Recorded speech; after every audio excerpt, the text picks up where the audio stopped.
Good morning. This is lecture 2 for the site translation for court interpreters from English into Spanish. During lecture 1, we looked at the concept of instability and how terms could be unstable at different times and what to do with those particular cases.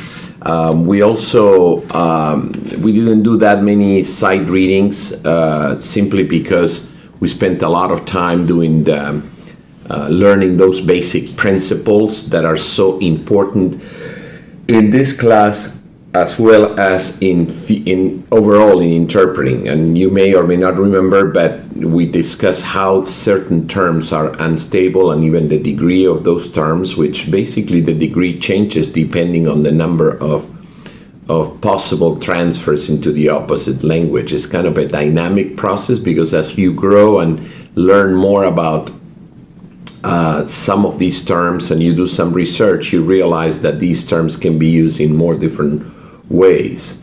So for example, if you look at the term office, so far we really have considered it as an unstable term of the third degree because it can transfer into Spanish as oficina, it can transfer as consultorio médico, or it can transfer as bufete jurídico. And within those three transfers, bufete jurídico, for example, has its own synonyms, and therefore that doesn't mean that there are more degrees of instability. In fact, the degrees are only 3. But you may have in one of them, like in law office, excuse me, you may have bufete jurídico, estudio jurídico, despacho, and those are synonyms, so they are not considered to be any additional degree of instability. In fact, they are pretty stable and they are synonyms. We did mention that whenever you have a term that is basically has 2 or 3 possible translations and they are both correct, then we say that those particular terms, that term is stable, but it has many options. So for example, you remember from the very first class, acquittal, you could have absolución, exoneración. They are synonyms, and therefore this would be a stable term, but it has two possible transfers into the opposite language. So the idea of stability and instability and all that becomes really, really important in order to properly comprehend why we shouldn't really transfer words without paying attention to the message. We did mention that any term that is unstable becomes stable once you know context, right? So if you look at the word office, oficina, consultorio médico, bufete jurídico, it's pretty unstable. You don't know which one it is. But as soon as you say law office, that makes the term stable. So law office is stable, but office by itself is not. And this shows the importance of context in the transfers. And that's why it's always, you will always hear that an interpreter does not transfer words, but transfers messages. That's an important concept that you should always keep in mind. Now, we did not look at what we call partial instability, which we will be looking at it perhaps next week.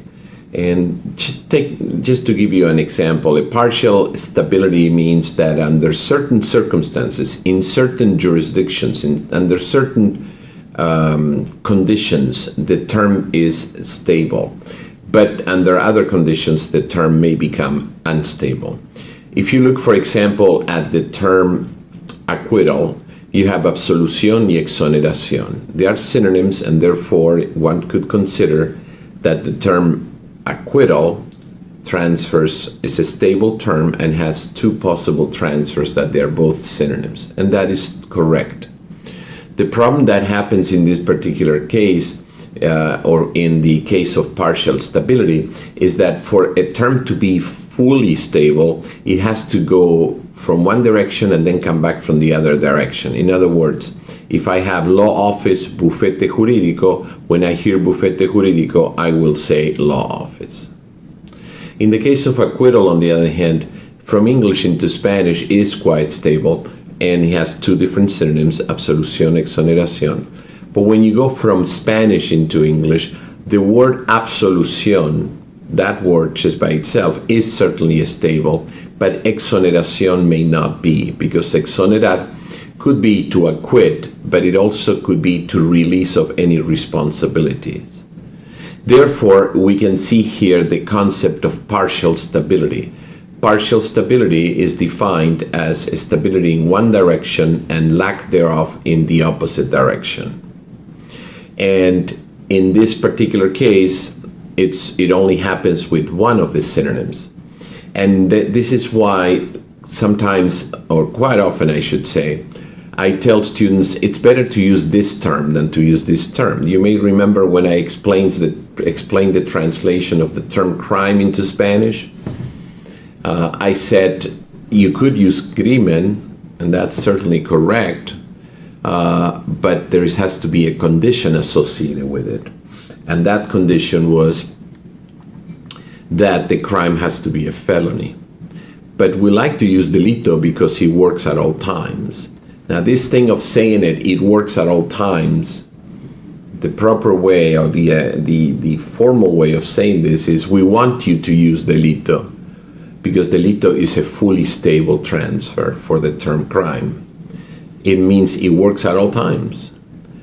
When we look at crimen, you have to be extremely careful, because you could only use it if the crime that it was committed is a felony, and therefore there is that partial stability with one of the terms is stable, but with the other one it's not really stable.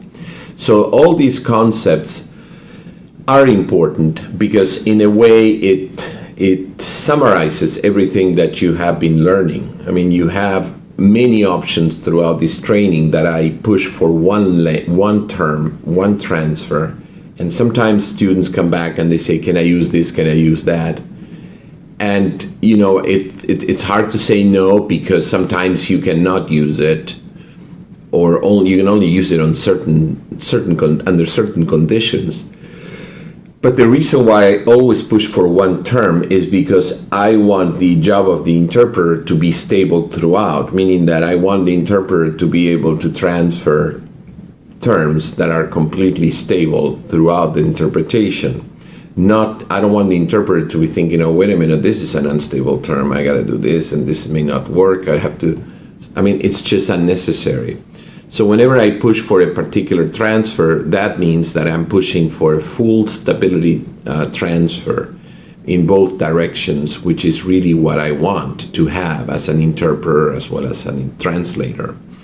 So keep that in mind, because this is something that we're going to be discussing eventually more in detail in preparation for the next course. Because the next course, which is Spanish into English, you're gonna start wondering, wait a minute, when we use English sight and we saw these words with this particular word, we said that it was stable and it transferred that correctly into Spanish.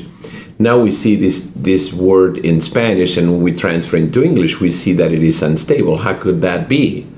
And this is where the concept of full or partial stability comes into play. Full stability is microphone, micrófono, micrófono, microphone. No doubt about that. Partial stability is acquittal, exoneración, but when you go from exoneración back into English, you may have acquittal as one option, but you could also have release, exonerar de una responsabilidad, to release someone from any responsibility. So that's where the concept becomes very important. So we should, from now on, refer to or somehow indicate that it is fully stable or it is partially stable. However, from English into Spanish, you have usually more stability than from Spanish into English, and we will see that that's why that site translation is more difficult, and that's why that class is more difficult than this one. So last week, and I will need some help from you, I believe that we started with one site translation, which is, I believe, I'm not sure, but I believe that we started with this site. I don't know if we did this site or which site, but I believe it was this one. So can I get some help, please, on which site we did last week? I believe it was this one, but I don't think we finished it, if I'm not mistaken. We were only looking at some levels of instability and things of that nature. We're doing kind of an analysis of this site, but we didn't actually do the rendition of this site. Keep in mind that today we're going to look less to the academic portion of this and more into the rendition portion of it. And by that I mean that we're going to be doing a lot more site. The third one, thank you, Kimberly. Yeah, that's the one after number 2. Now, did we finish the whole thing, or did I do the rendition for you? Did I do the site translation for you, or I did not do that? Do you recall that? Can you check your notes, please? Because I need to complete this site translation before we move on to others. So the plan today, while I get some feedback from you as to how much we covered, the plan today is to do as many sites as we can. So it's very possible we're going to do the first paragraph. Thank you very much, Marina. We did the first paragraph. I did the rendition of the first paragraph. Okay, very good. So the plan today is to do as many sites as possible and kind of mention when I deliver it some ideas about the term being stable, but but it is more like getting sites done. Pay close attention to my choice of words in some of the renditions, and if I believe that you may have a different option, then that's when we will be discussing stability. See, stability is a concept that it is used mainly to justify your transfers. And when you have an option and I have to tell you, no, you don't use it in this particular sentence, then I got to explain why you don't use it in that particular sentence. So having said that, let's just dwell into site translation number 3, which you actually see on the screen. I'm going to try to always put the site translations on the screens from now on. And we did do number 1, so paragraph number 1. But I'm going to do the whole site translation. But before we do that, I'm going to analyze some of these words that appear on the second paragraph. Because I believe what we did last week is I did go over an analysis of the words and then I render the paragraph. But we didn't actually do any analysis of the words on paragraph 2 and 3. So we're going to do that next. So when you look at this second one, which says defendant claims on appeal, the first thing that comes to my mind when I look at this is the verb to claim. And when I look at the verb to claim, I know for a fact that that is going to be an unstable term, a very unstable term, as a matter of fact. In fact, the reason why the verb claim is unstable is because you have 2 possible options as a verb, right? Reclamar, so this is instability of the second degree. Afirmar. There are more levels of instability, but these are the 2 ones that tend to appear in the criminal jurisdiction. If we add the civil, I can add one more, which is demandar. But don't worry about it. Just use these 2. So the problem here is that they are not synonyms. You know, when I say, for example, the defendant claims that, you can say el acusado reclamó que, because in Spanish reclamar indicates that you are claiming something that you are entitled to receive. So this term is generally used in administrative hearings. Administrative hearings are those hearings that many of you will be interpreting. There's a lot of work. It has to do with workers' compensation most of the times. But this is where the injured worker claims benefits, reclama sus prestaciones o sus beneficios. And this reclamar is really very rarely the option for the term, for the transfer of the verb claim. in criminal matters. We always like to use afirmar. So when you look at so this is the one that we use at all time, particularly, the way that I determine if it's stable or unstable is if it is in criminal jurisdiction, is afirmar. But if it is in administrative jurisdiction, it is reclamar. So very rarely in the criminal jurisdiction, you will see the verb to claim as reclamar. And therefore, that's why in our option, here we have defendant claims on appeal, el acusado afirma en la apelación that he was forced to waive his right. Okay, so here comes an interesting term, force. There is this concept that we briefly discussed last week, but didn't get into it too much, of what we call interference. And an interference is nothing else than anything that you bring from the original language into the target language. And that includes the structure, he has a red car, él tiene un rojo automóvil. If you do that, that's an interference from the original language. But it also includes words that are similar, that don't necessarily apply, although the word may exist in Spanish, but it doesn't apply to the context in which that word is being used. And in this particular case, when we look at he was forced to waive his rights, we have an issue. We don't have an issue of stability or lack thereof. What we do have an issue here is on the interference from the original language into the target language, particularly with the verb to force.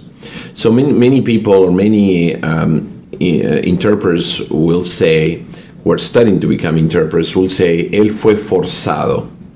Well, in Spanish, we use forzar when you force an object. Forzar una puerta, forzar una ventana, that might be used.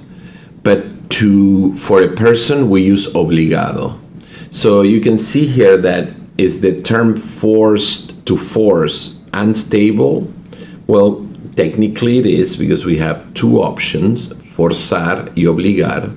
And forzar only applies to objects, obligar applies only to individuals, people.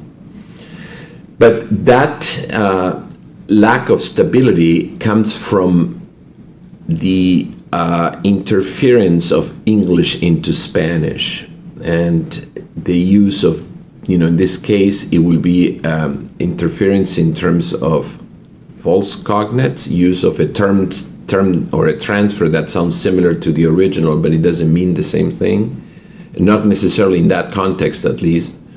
And therefore, it is an unstable term, but because of interference, which really brings up an interesting point that we will discuss as well in this course. There are many terms that are unstable simply because of interferences from the original language into the target language. And this is where the interpreter is nothing else than a filter of those interferences. And the more knowledge the interpreter has, the more filter the interpreter possesses. If I read a lot in Spanish, I probably will realize that I never read a José lo forzaron. I did read forzaron la puerta, forzaron la puerta del automóvil, but I probably will not see anything like a José lo forzaron, because it just doesn't sound right. I haven't read it many times, and therefore, because I haven't read it, and I have a lot of filters because I read a lot in Spanish, therefore I can determine that he was forced cannot be él fue forzado. So I automatically wonder what will be the right translation, and at that time, if you read a lot, you probably realize fue obligado is the proper option. This process that you are doing as an interpreter is based on the amount of filters that you have, which basically it means nothing else than training, education, and personal research on words and how words are used and so on and so forth. So that's why training is so important. And always training, when I always talk about training, I mean, I love everybody to take classes with me. That's excellent. I love that. but you have to have training from different people because everybody brings something else to your training, right? And we concentrate on certain things. I may be kind of picky in the legal terms, in the transfers and this and that. There might be someone else who brings more into the equation in terms of idiomatic expressions or maybe slang. So you benefit from training with different people generally. Of course, instructors that are well known in the interpreting world don't, because otherwise it can confuse you tremendously, right? So there are not necessarily that many out there that will not confuse you, but it's important that the training is with somebody who is well known in the industry. But forget about that portion of it. Let's talk a little bit about this idea of the interference. So what you do when you train, you create filters, and when you see something then that it is in English and you want to transfer it into Spanish, then you realize you have sufficient filters to identify that this doesn't sound right. Translators do this all the time. They translate a document, give it to someone else, and then the other person may come back and say, this sentence doesn't sound right. It means that the one who says that has more filters than the one who translated it originally when it comes to that particular aspect of the transfer. So in this particular scenario, your knowledge brings stability to the equation, really, if you think about it. And that's why it's so important. So there's nothing more dangerous than someone who wants to become interpreter, who doesn't read, who doesn't do any research on his or her own, who thinks that he or she knows everything, and who doesn't accept suggestions. It's just a mixture for failure, because we all know I am still learning, after 35 years, 40 years doing this. So you have to be open to that learning process, because what that brings to you is new tools. I mean, we call it filters in the industry, but really they are tools to actually filter those interferences that come from one language into the other, English into Spanish. Most of you are starting this profession, and it's actually important that I, as an instructor, and you pick me as your initial instructor, I appreciate that very much, but it is very important that I actually make sure that you understand that this is interpreting is, you never know everything in interpreting. It's a learning process, and every time, every month, every year, every day, you're learning something new. But when you learn something, don't just memorize this is this. Try to comprehend why forzar is not going to be the best option here. It should be more obligar in this case. Try to understand why the verb to dismiss is better transferred into legal Spanish as sobreseer instead of terms such as anular, terms such as, I've seen so many different interesting terms. Dejar sin efecto, they sound very fancy, but they don't mean the same thing. I've seen, for example, desestimar, which that will only probably could be used in the dismissal of a request for an appeal, desestimar una apelación. So try to learn why, and that's why I push this class, I use it mainly to really prepare you to be a really good professional, and to be a good professional as an interpreter, you need to put some effort into it. And I'm sure, I know that this is a really good class. You're all very interested in this. I monitor you frequently. I know that you're pretty good at this. Some of you need to do a little more work still on the judge's bench cut and stuff like that, but overall it's a really good class. So this is what I'm feeding you right now, is something that you are receiving, and that's going to make a difference. So let's just go back. I'm a little bit off track here, but let's go back into the actual issue of interference and how interference and instability plays a role here. Many times the target language and the original language, they don't match. It happens in Spanish, not as often as it could happen in other languages. But when I say they don't match, I mean that the structures might be different. I mean that, for example, certain words that sound similar do not convey the same meaning. So we can have like these lexical interferences, the structural interferences. We can have so many of these things. And what's important for us is to understand that there is a potential of an interference. And then if we don't know it, what should the right transfer should be, then obviously we're going to do the research on it. If you already know it, then that's actually perfect. These interferences may happen it may be reversible or irreversible. What that means is that you may have an interference from English into Spanish, but you may not have that interference from Spanish into English. Just to give you an example. If I say she was embarrassed, and you say in Spanish, ella estaba embarazada, the interference here is based on lexical interference. It's based specifically on the use of the term embarrassed, and it has to do specifically with a false cognate, two words that sound similar in the original and the target language, but they don't mean the same.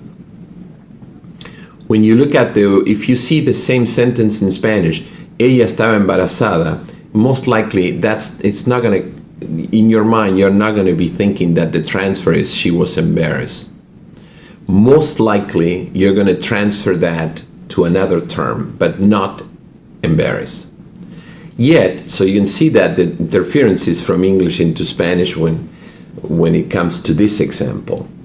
Yet, it does create a problem, but it creates a problem in one direction, English into Spanish. And since we're working on the English into Spanish sight readings, this is what we're going to concentrate on.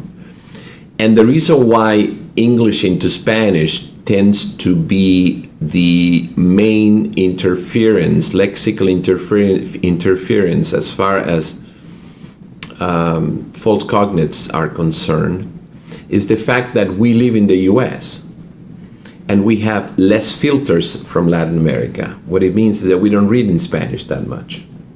As a result of it, we are here in the US, and therefore we are more prone to use false cognates when they go into Spanish. If you learn, let's say that we are talking to an interpreter, mainly an interpreter in Latin America, it is very possible that their main interference is from Spanish into English, that they will pick a similar word to transfer something like this. So, for example, let me give you an example, a legal example. Registro civil, it's possible that they will say registrar's office, which is not completely incorrect, but we know that in the United States, that's going to be more like county recorder's office. So this lack of immersion in the culture that corresponds to the target language is what actually creates these interferences. We need to be aware of it, but we also need to be concerned about the one that you will be facing in your state exam, because here's another problem. The state exam tests you in both directions, and but you're more prone to use false cognates from English into Spanish than Spanish into English. So we need to concentrate specifically on that area. Now, the sight translation from Spanish into English, or any sight translation in any interpreting exam from Spanish into English, will have its own problems. But the main problems from English into Spanish always tend to be the use of false cognates, and the false cognates are not only in terms of regular terminology. Quite often it could be on legal terminology. I'm not sure if the state exam includes a lot of legal terms in the sight from English into Spanish. I would assume it's full of legal terms, because when we work in the courts, that's basically what we do. We transfer lots of legal things. You have seen those forms, advisement of rights, waiver and plea forms, and things like that. So I'm sure that there are a lot of those legal terms. And therefore, you need to be very precise in terms of the use of those legal terms, right? And that's why when I do these sites here, just make sure that you follow the transfers that I give you. And I will give you the explanation why it is right and why the other one is wrong. And I'll give you all sort of formal explanations and all that stuff. But if you're not interested about those explanations, then at least make sure you use it in that context. I have to say that if you don't understand why, then you are prone to make that mistake in future readings, simply because this is a dynamic process, and a word by itself is not dynamic, it's static. But when you put other words around it, then you make it, the interaction of all these words create a new entity with a lot of pieces that are very, very dynamic.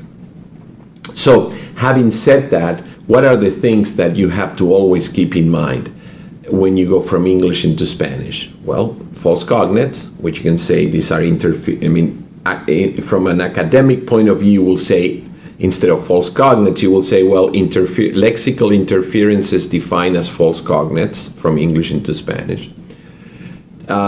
And this is from English into Spanish. And then structural interferences defined as passive versus active voice. And what that means is that quite often English prefers to use a passive structure. They report an event without saying who reported the event.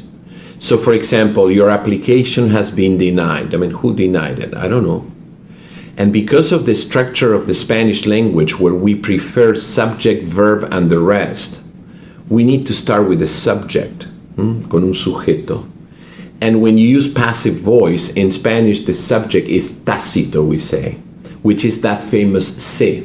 So your application was, so your case was dismissed.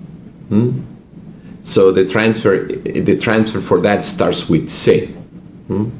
Se sobreseyó su causa.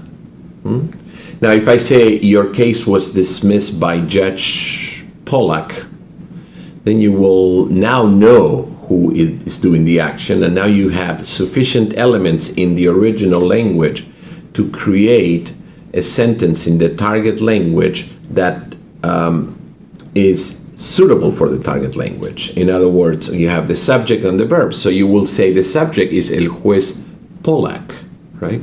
So el juez Pollack sobreseyó su causa. And that's the transfer for this option. John wrote a book. Okay, that's the active voice. A book was written by John, passive voice. We wouldn't say in Spanish, although in literature you do, but in the legal setting we're very careful. Spanish is a very, very picky language when it comes to legal terminology, okay? So we wouldn't necessarily say, un libro fue escrito por John. In literature they use it to bring more flavor to certain expressions, and remember, in literature you're actually thinking and imagining things, and this kind of makes you think a little bit different. So that's a tool for writers to do that, but not for attorneys. So un libro fue escrito por John, it's considered to be very poor structure. So the transfer of this will be John escribió un libro, okay? So, but in English it says a book was written by John, right? So if you are a student who likes to keep the same structures, then a book was written by John, you will say un libro fue escrito por John. And you come to me, when you give me that transfer, and I'll tell you, watch out, that is not the preferable transfer, but usually you justify by saying, wait a minute, I transfer everything, and I heard those words in Spanish, there is nothing wrong with that. There might not be anything wrong grammatically, but from the style and the expectation in the target language, there is a lot of wrong, honestly. So when you take an exam and you provide an interpreting exam, when you provide a transfer like un libro fue las manzanas fueron comidas por los niños. I don't know, some kind of nonsense like that. But let's say you do that. Las manzanas fueron comidas por los niños. You can claim that you interpret every single word, but again, it's not about words, it's about message. But you can say, well, I'm giving the message. Yeah, but messages have degrees of accuracy. And in the message that you're giving me, the degree of accuracy is decreased by the fact that there is a structural interference. That it is actually not necessarily changing the meaning, because the Spanish speaker will understand that. But it is affecting the proper linguistic transfer. It doesn't have that syntax.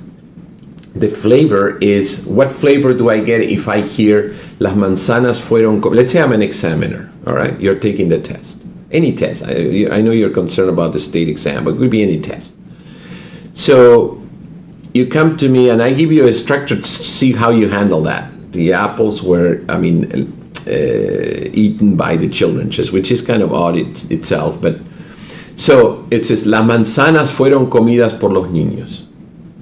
What I get, the impression that I get is that your Spanish is weak, that you don't have a lot of formal Spanish, and most important of all, that you have very limited formal education in Spanish, and most important of all, my impression is that you don't read.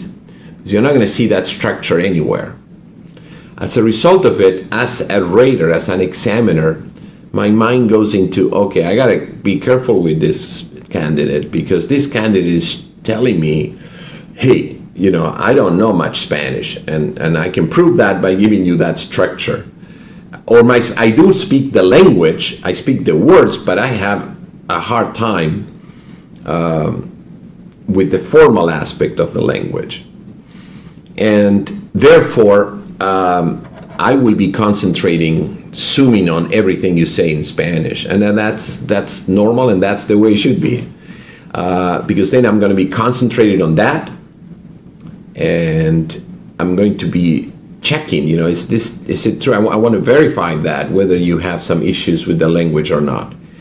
Therefore, even though the structure you provide may not be completely incorrect, it's really a red flag.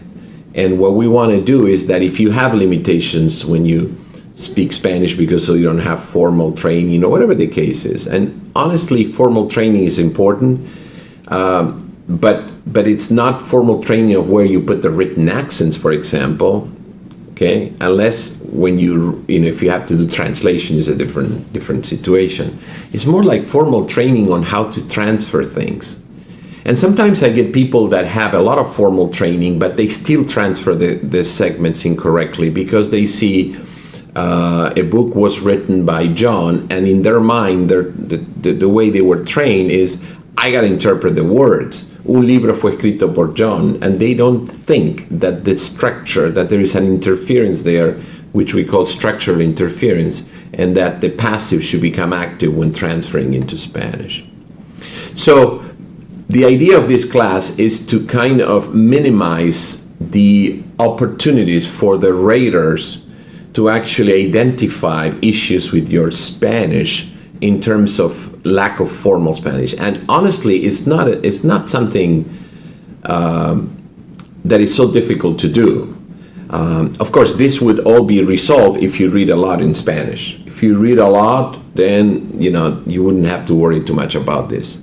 So that's why when we do some of these sites, and I monitor you, and when I give you the exams, at the end of the course, I will put these tricks. I will put these tricks there to see if you fall into this trap. And what I want to see is whether you know these variations and these changes. So whatever I tell you during the class, this is not a class of only just doing sites one after the other. It's also a class of understanding how the sites should be properly transferred, understanding the principles behind, or the academic tools for you to explain in the future, if you have to, why that transfer is incorrect. you will come across many interpreters who are going to give you different options. Everybody has a different idea. And this is one of the things that I personally want to change. And in order to do that, I am publishing a book next year that is going to have probably will make some changes, hopefully, at least. That's my intent. So that interpreters can actually talk to each other in a professional way, not like, oh, I always use this, or, oh, I saw this term, oh, I heard this guy say this term, oh, I use this other term, just for the basic example, office. Oh, yo siempre uso oficina, oficina de médica, oficina de abogados, oficina, ok. Pero alguna vez escuché bufete jurídico o despacho jurídico, which even these two have a little bit of minor distinction. Despacho tends to be for one attorney only, whereas un bufete is a selection of attorneys, right? Bufete, you go to a buffet and get so many food, but when you talk about despacho, you're talking about one attorney. So if I'm the only attorney there, it's mi despacho, which also means office in Spanish. But if it's el despacho del licenciado Rodriguez, that's fine. But if it is a firm of many different attorneys, it might be better to use bufete estudio jurídico. So all these kind of variations are important. So somebody will come and say, well, yeah, I saw bufete jurídico, so I use this one. Oh, yeah, but when do you use it? Well, I don't know, but I think it sounds good. Okay, that type of thing brings down our profession, right? We need to, if we want to be projected as the professionals that we are, we need to have the tools to explain ourselves. And most important of all, we need to be able to communicate ourselves with the proper terminology, the exact meaning or the exact message that we want to give, and make sure that the other people outside the interpreting world don't necessarily understand how we are explaining this, because every profession has its own jargon, and we usually don't. Okay, it's all about what looks good and what doesn't look good, what sounds good, what doesn't sound good. That brings the profession down tremendously. It's like a doctor saying, instead of explaining to another doctor something that a patient, a symptom or whatever, said, a mí me parece que, pues yo le toqué aquí en el ombligo, y como le dolía, a mí me parece que tiene apendicitis. El otro dice, mira, yo en realidad le toqué el dedo de la mano y ahí me di cuenta que la temperatura estaba elevada. Así por eso yo creo que tiene fiebre, me parece a mí. What type of professionalism is that? So we want to change that, or at least improve that aspect of the profession, and it starts in the training, and therefore we have to use the proper terms. And for you as a potential interpreter who will become certified interpreter, it's very important that from the training process you understand this. You understand that this is indeed a profession, and that the fact that you are able to do this is because you were lucky enough to learn 2 languages, spoken languages, right? But that's not enough, right? That's not necessarily enough. We need to get better at this, and the more you research, the more you read, the more you watch. And please don't watch anything in Spanish that it is originated in the U.S., particularly when it comes to legal terms. Watch the source. I mean, there are so many good programs coming from Mexico. I mean, and if you don't, if you say, well, why Mexico? Okay, just pick another. You want Nicaragua? Just get a program directly from Nicaragua. It's probably going to be very similar to Mexico anyway. Colombia, which is quite different, then go to Colombia. So, this is the localization term that we used last week. Every country has its own style. They all sell cakes, but they all sell chocolate cakes. But each country has a little bit different flavor, right? When it comes to legal terminology, that is indeed the case. But when you hear something that was generated in the United States, take for example, let's say CNN or Univision or Telemundo, and it is all done from the US, translated from the US. Who is the person translating those news, right, from English into Spanish? Who's translating it? How good is that person? I mean, there are so many questions that contaminates the language, right? So we don't want that. And instead of having a chocolate cake, so in every single country in Latin America, when it comes to legal terms, they all have their chocolate cakes with different flavors. When you look at the legal terms generated by journalists here in the US, it's no longer a chocolate cake. I don't know what cake it is, but it doesn't have the right flavor. What I'm trying to say is it's not legal terminology anymore. It's kind of, in many cases, it's just they are inventing words, okay?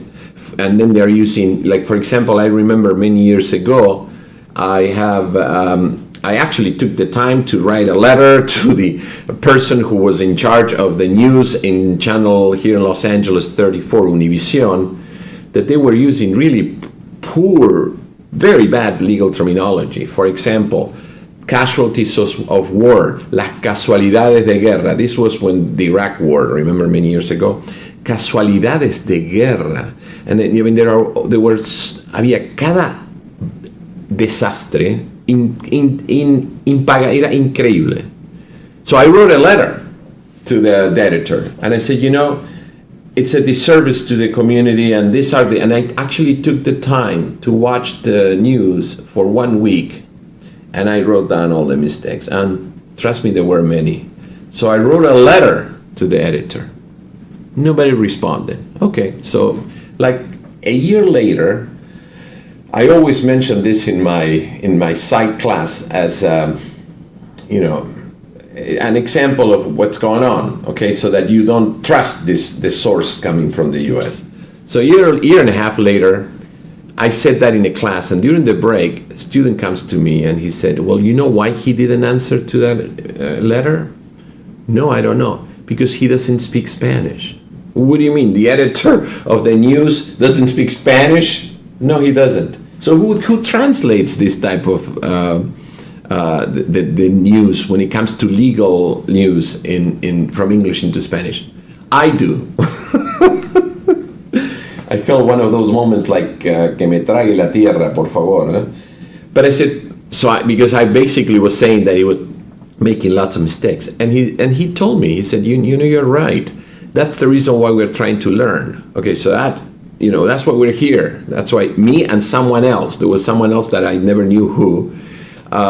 So it shows that just for you, don't do that. Just don't read the paper from here, because sometimes you see really good articles because they just get it directly from Mexico, and then they put it in the paper. But when they have to translate, it's an absolute. Or no, I shouldn't say that, but there is a high probability that there will be serious errors in the transfers of legal terms, okay? So the solution to all this is always go to the source. I mean, you can see Noticiero Televisa. I mean, we here in California, we get 9:50 a.m. It's the broadcasting of Radio Formula. There are some really amazing journalists in Mexico. Joaquín López Dóriga, it's a very good journalist. Merkel, this is a lady who is in charge of Noticiero Televisa. It's just a pleasure to hear when they speak, right?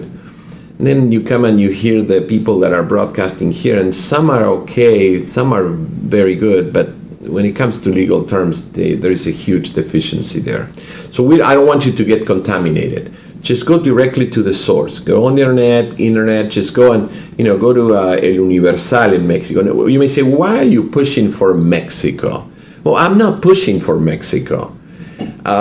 It's just that you're going to be dealing with that terminology from Mexico more often here because of the proximity, right? So that's the only reason. I'm not pushing for any country. In fact, in the book that I will be publishing next year, there's about 8 or 9 judges from 8 or 9 different countries discussing all legal terminology in those countries, and then we research on the proper transfer for each legal term from English into Spanish based on all these stabilities and in lack of stability and all that stuff, all that stuff that we explained, and localization and all that stuff. And then there will be terms that, you will see, okay, dismiss, this, and these terms are correct, this is unstable, this is using this is an example, and explain why. So it's not just a dictionary. It's a dictionary with explanations, which is very different than a regular dictionary. So it's not one given country. I personally, knowing, I've done a lot of research in all different countries, and I personally like a lot the terminology coming from Mexico. Is very precise. And the same thing is with the terminology coming from Peru and some Central American countries, that very, very precise terms. Then you got Colombia and Spain, and they have it's very precise as well, but they have their chocolate cake has a lot more different flavor than other countries, okay? So, but it's necessary for you to know it, right? Bolivia, for example, has a really good set of legal terms, and they use really good, appropriate legal terms. But for your state exam, I would strongly suggest that you concentrate on Mexico and Central America.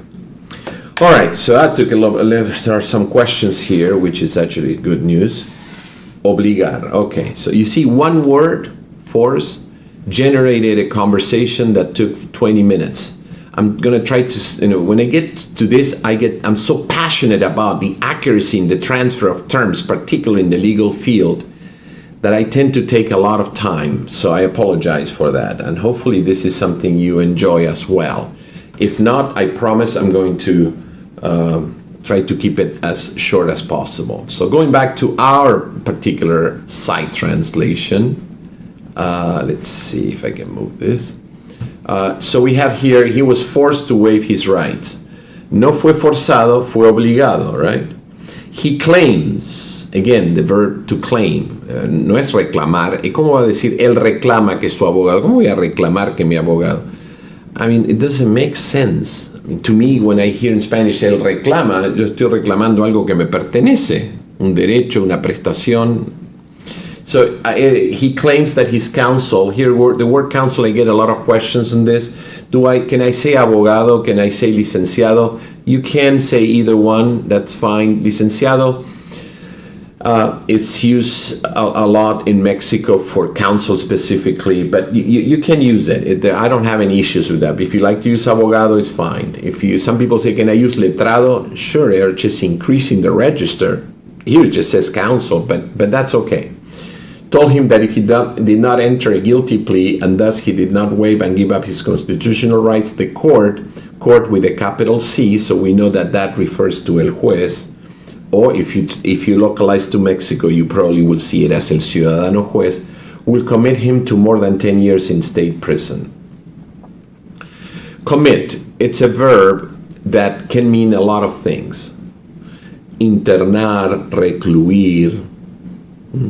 In some instances, consignar, but not. That's a little bit too high for this context here. So, can you use internar? Well, in fact, some people think that internar has to be only in a hospital. It's kind of funny because we do use in many Latin American countries the word el interno. Interno doesn't necessarily mean that it is someone in a hospital. It could be somebody in a state prison or in jail. So yes, it works fine to use internar.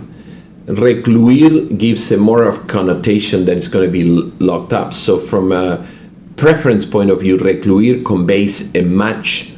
They're both correct, but when you say it to someone who is not in the legal field, that word recluir has been used more in the non-legal field than in el interno. They will use el recluso más que el interno. So I would use recluir in state prison, okay? Defendant claims, again, that he was actuated. Okay, now this word actuated, you may or may not know, but really it's similar to coerce. So you can say fue coaccionado. You can also say fue ingerido. Let me write that down for you. So for actuated, coaccionado, ingerido. I hope I spell it correctly. And what it means in Spanish is that he was kind of forced to do something, like they give you a paper to sign, a document. All right, so you sign it out of your own will, or you sign it under coercion, or you are actuated to sign that document. And that's what it means by ingerido, coaccionado, como que fue de alguna manera obligado, pero no necesariamente obligado desde el punto de vista de que lo tiene que firmar. Fue obligado que si no lo hace hay consecuencias. Por ejemplo, yo le digo, mire, firme este documento, porque si usted no lo firma, usted puede perder su casa. I mean, that's an example of being coerced, being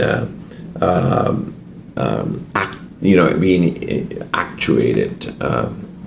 And therefore, defendant wishes to change his plea. The court determined that the defendant did not have the legal right to withdraw his plea. This is all, when I don't stop, is because the words are just pretty, you know them. I know that you know them.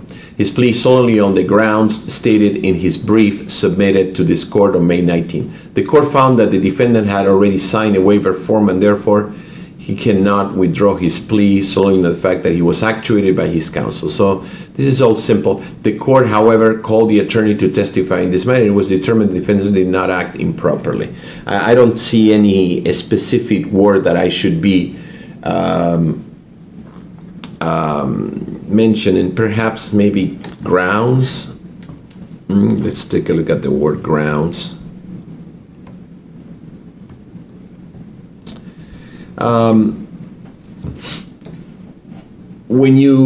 Now here comes that chocolate cake with different flavors. So in terms of this is a localization issue.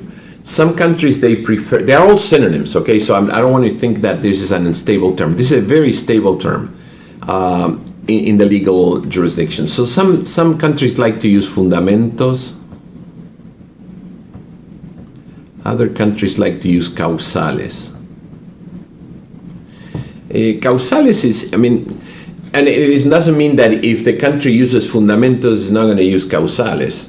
But it means that if you look at the percentage of time that an attorney will use fundamentos versus the percentage of time that the attorney will use causales, it's clearly like 80% fundamentos, 20% causales. Actually, it should be 50-50 because they are both correct. Except when it comes to grounds for divorce, when it gets to divorce, to that civil jurisdiction, particularly family law, when you talk about the grounds for divorce, there is more tendency to use causales de divorcio than fundamentos para el divorcio o de divorcio. So there is preference by attorneys as to how they use. For us, you can use whichever you want. You can use whichever you want. It's up to you. Okay, but I just wanted to point this out. Okay, this is a stable term. These are consider them as to be synonyms. Okay. All right. So having said that, I'm going to do the rendition for the whole site. Let me answer some more questions for some.